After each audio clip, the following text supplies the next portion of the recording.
inspires you to create the paper craft work?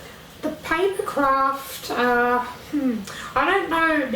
There are artists on Instagram that I follow that do a little bit of paper craft. Yeah. But I guess there's no one that does exactly what I do. There's a few artists, like I've got a book here. So Paul Thirlby. Yep.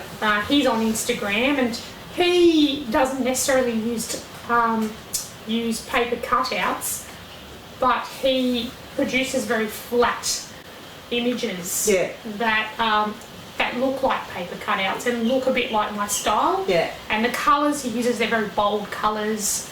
They work well together. That graphic kind of design look about it. I noticed he's got one of the Queen there on one of the pages. Can you have a look at that? Yeah. So he's actually in some ways he's used the paper in some ways as, or is it brush strokes? It's a bit of brush stroke. He probably, I'd say he uses a combination of traditional technique of paint and using the computer as well. Yeah. I'm not entirely sure. He's got her outlines there with like the red. Yeah. And then a hair. Which could be an ink or a paint. Yeah. And then that could be pasted on perhaps. I'm not 100% sure how he's done his work. Yeah. He doesn't have much of his processes online. Yeah. And it's funny too, a lot of artists will share their processes, and others you kind of having to work it out for yourself. That's right. Find information about how they do stuff. Yeah. So, and of course Eric Carle, he's the author of The Hungry Caterpillar, Angry Lady Beetle, and those sorts of children's books that were classics in the 70s and 80s, or 80s more so.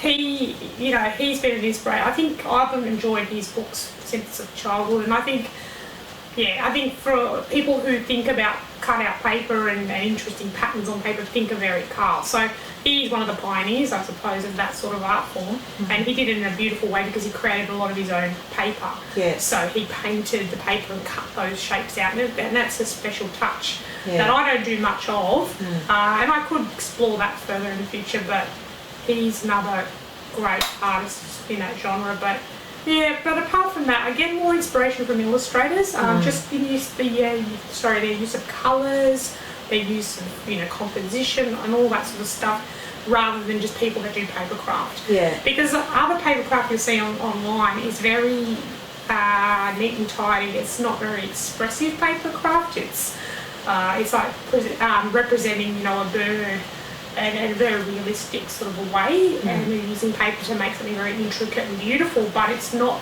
charming or quirky. So I think there's it's probably a niche market that I've created. It's